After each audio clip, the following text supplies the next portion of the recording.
Hola. Bueno, hoy os voy a contar un poco sobre cómo poder diseñar los exámenes una vez que ya conocemos cómo vamos a adaptar el contenido de los temas. Esto no solo sirve para los exámenes, ¿no?, las pautas que os voy a dar, sino que también sirve para cualquier actividad que realicéis en clase, o tarea, o trabajo, o lo que queráis, ¿vale? Todo lo que os pueda servir lo podéis trasladar al ámbito o a la actividad que más os guste.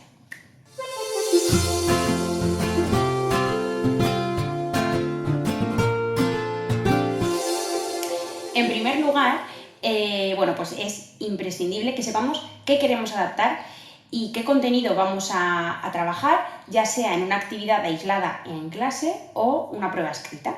Entonces, una vez que tenemos muy claro qué contenido vamos a trabajar o qué contenido vamos a evaluar, pues podemos ir aplicando todos los consejos que os voy a ir contando a continuación. Es imprescindible que presentemos, en primer lugar, pues en el mismo formato, generalmente, lo adaptado y lo común a la gran mayoría de la clase, ¿vale? ¿Esto qué quiere decir? Pues que si estamos dando folios en color rosa, pues todos los folios tendrán que ser iguales, es decir, hay que respetar la estética. A pesar de que algunos consejos que os voy a dar a continuación sí que conllevan el uso de colores, es importante que respetemos siempre el grado de seriedad o el grado de implicación que tiene que tener el alumno hacia una tarea concreta, que es la que vamos a realizar en clase. Todo esto es imprescindible para alcanzar la máxima normalización que podamos dentro del aula, ¿vale? Y teniendo muy en cuenta el alumnado que requiere de una adaptación en la forma y el alumnado que no lo requiere, ¿vale? Para que no, porque no hay una diferencia, simplemente que cada uno tenga lo que necesita en cada momento y dentro del mismo espacio, de la misma clase y del grupo. En segundo lugar, es muy importante que... No, cortan.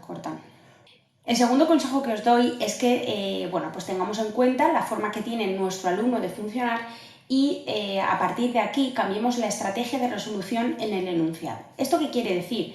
Pues que a lo mejor nuestro alumno va a funcionar de manera más efectiva si en el enunciado le presentamos una actividad en la que tenga que rodear, tachar, unir, ¿vale?, en lugar de redactar o completar huecos. Entonces, una vez que tenemos claro cómo funciona nuestro alumno, qué tipo de actividades son las que más le motivan o qué actividades queremos o creemos que pueden ser más beneficiosas para que nos muestre realmente el conocimiento que tiene. Y es que no hace falta que resuelva la actividad o el ejercicio de la misma manera que el resto de los compañeros. Simplemente estamos ciñéndonos a las características de nuestro alumno, a su forma de aprender, a su estilo de aprendizaje, y sustituiremos en el enunciado la estrategia de resolución por otra, un poco no más simple, sino más ajustada a lo que a este alumno en concreto le va mejor.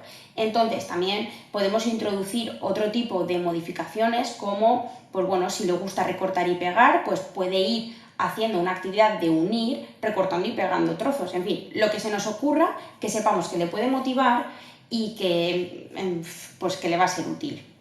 Este cambio de estrategia en el enunciado podemos siempre utilizar la misma estrategia o ir combinándolas. En principio es aconsejable que se vayan combinando, puesto que si siempre le ponemos la estrategia de unir con flechas, pues se puede acostumbrar y a la hora de realizar otro tipo de actividades no será capaz o le costará más. Entonces es importante que vayamos entrenando diferentes estrategias de resolución de las actividades. Y por supuesto siempre resaltar en negrita o subrayado con un color o en fin, con la línea del Word, pues lo que tiene que hacer, ¿vale? El verbo clave de ese enunciado para que a la vista pues haya una clave que al alumno o a la alumna le diga lo que tiene que hacer. En tercer lugar, el consejo que os doy, que podéis seguir con vuestros alumnos que tienen más dificultades a nivel de comprensión o tienen ciertas necesidades, es que coloquéis debajo del enunciado una frase o una guía que actúe para activar el recuerdo ante algún contenido concreto. Entonces, esta frase que debe estar colocada bajo el enunciado y en un cuadrito con color o resaltado de alguna manera, como en negrita, por ejemplo, o en mayúsculas, tiene que estar redactada en afirmativo, en presente, ¿vale? y tiene que ser una oración o dos muy sencillas que no generen confusión. Es decir, si pensamos que colocando esa guía de recuerdo puede generar una confusión, es mejor que no pongamos nada. Colocar esta guía o este recuerdo en forma de oración no significa que vayamos a resolverle el problema, significa que le estamos ayudando, ofreciéndole un apoyo visual que puede llevarle a, pues bueno, a recordar o a hilar ciertos contenidos que en ese momento no los tiene delante y no los puede consultar. El cuarto consejo que os doy es que utilicéis claves visuales. ¿Esto qué quiere decir? Pues que al alumno seguramente le beneficie el hecho de acompañar siempre los enunciados o los problemas o los ejercicios con una imagen visual. Esto le va a ayudar a crear unos mapas mentales y a complementar todo lo que está leyendo con una imagen y a generar entonces, pues bueno, una comprensión mayor acerca de lo que tiene que hacer o del problema en sí. Esta estrategia visual se complementa con la que os comentaba anteriormente de colocar en el verbo principal del problema o del enunciado de ese ejercicio, es decir, la acción que tiene que realizar, en negrita, ¿vale? Una vez que tenemos esas claves visuales, ya sea en formato de imagen o de manera, pues destacando la letra, colocándola en mayúscula, subrayándola o poniéndola de otro color, pues bueno, estamos ofreciendo unas claves visuales que van a beneficiar y que van a ser de ayuda para la resolución y para, bueno, pues para una optimización del proceso de enseñanza y de resolución de problemas y de actividades. En quinto lugar, ya sea en una prueba escrita o en clase haciendo actividades, os aconsejo que cada ejercicio que ofrezcáis a ese alumno en concreto o a esa alumna en concreto esté escrito en una cara, ¿vale? ¿Esto por qué? Pues bueno, una vez que ofrecemos varios ejercicios en una misma cara de un folio, estamos dando demasiada información, además de poner un objetivo como con demasiados pasos, ¿vale? Entonces, ofreciendo cada ejercicio en una cara de una hoja, lo que hacemos es que, pues bueno, apartamos todo lo demás y únicamente estamos centrando la atención en algo, en una cosa. Entonces, esto va a proporcionar seguramente más tranquilidad a ese alumno o esa alumna, va a poder realizar tranquilamente esa actividad y una vez que la termine ofreceremos pues, en otro folio, en otra cara, el siguiente ejercicio. Además, el hecho de ir aportando de folio en folio las actividades, a nosotros como profes también nos va a permitir poder redactar el enunciado pues, de forma un poco más desglosada, más amplia, si queremos cambiar el tipo de letra o queremos introducir alguna imagen, ¿vale? Entonces nos va a dar un margen de poder hacer un enunciado como Dios manda, adaptado a ese alumno, sin tener en cuenta pues el espacio en el folio, ¿vale? Porque, bueno, pues una cara de un folio es suficiente espacio como para redactar un enunciado de manera, pues bueno, explayarnos un poco y que luego el alumno pueda resolver la actividad. En sexto lugar, os aconsejo que seáis vosotros, los profes, quienes gestionéis la realización de esas actividades, es decir, que vayáis aportando a vuestro alumno cada folio, pues cuando acaba una actividad, la recogemos y ofrecemos otra, ¿vale? Porque es lo mismo dar en un folio 7 preguntas que dar 7 folios, es decir, la información se está amontonando de la misma manera. Con esto lo que conseguiremos es reducir pues, la presión ante pues, una prueba escrita o ante la realización de actividades durante las sesiones, etc. Si nos encontramos ante una prueba escrita en la que hay 10 preguntas o 9, 7, las que sean, es importante no presionar al alumno para que las realice todas, ¿vale?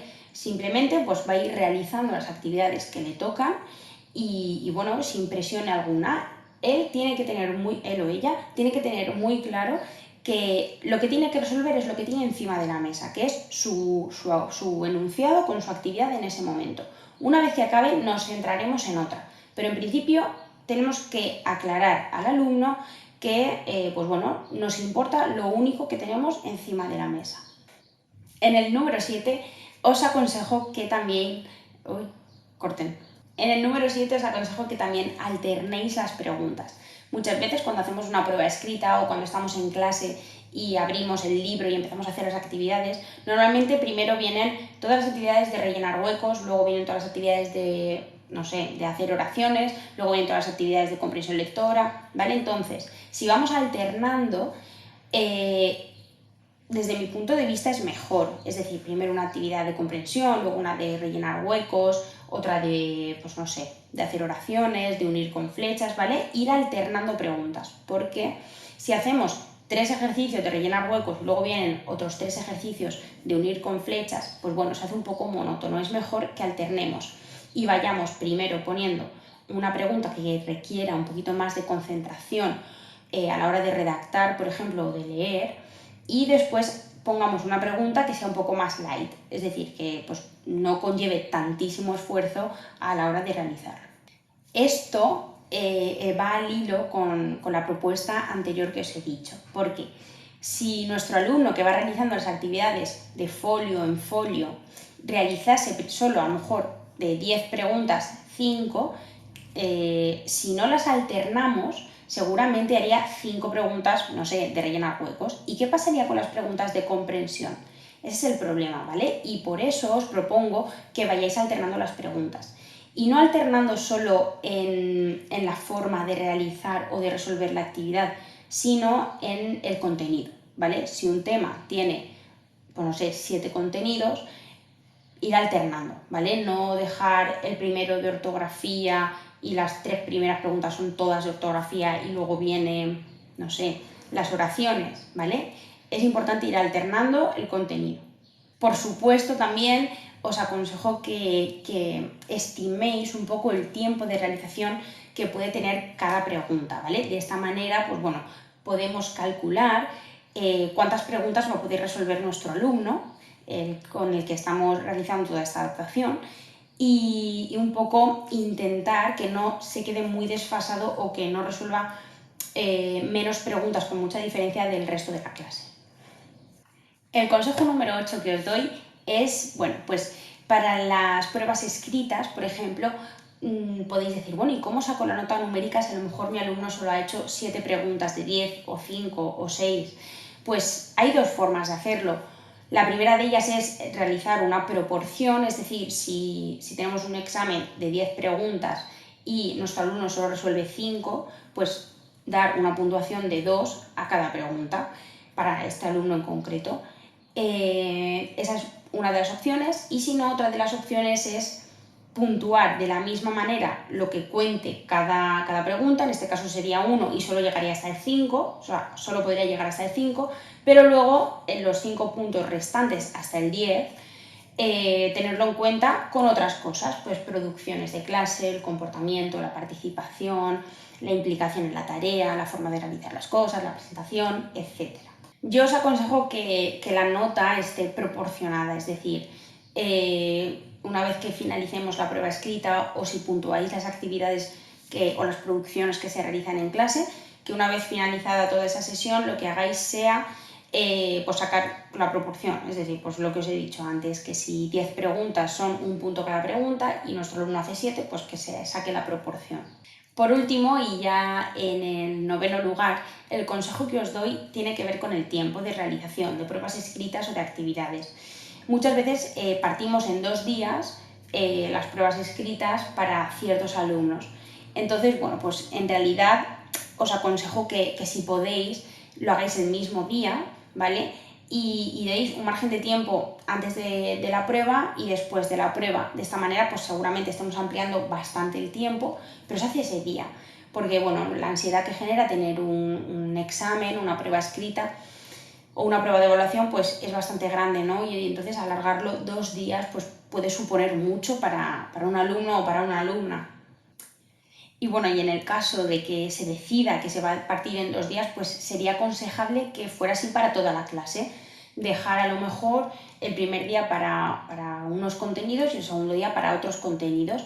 De manera que de esta forma, pues, oye, también podemos beneficiar a este alumno o a esta alumna en concreto, pero es toda la clase la que está implicada en la realización de esta forma, de este sistema o temporalización de la realización de una prueba o de una actividad. Y bueno, por aquí os voy a dejar algunos ejemplos de adaptaciones de exámenes de enunciados que he ido haciendo y nada, pues simplemente que tengamos en cuenta también el nivel curricular que tiene nuestro alumno, siempre intentar adaptar lo primero el contenido y después la forma y la realización y las estrategias de resolución de estos enunciados. Y sin más, pues deciros que muchas gracias. Y bueno, si queréis recibir el dossier que os he ido enseñando aquí en pantalla, pues podéis suscribiros a mi página web www.entretea.com. También podéis seguir en Instagram @entre_tea. Y nada, muchas gracias. ¿Lo hacéis en pantalla? Sí. Bueno, vale, se acabó. Ahora esto para la vez. Una. 1, 2 y 3.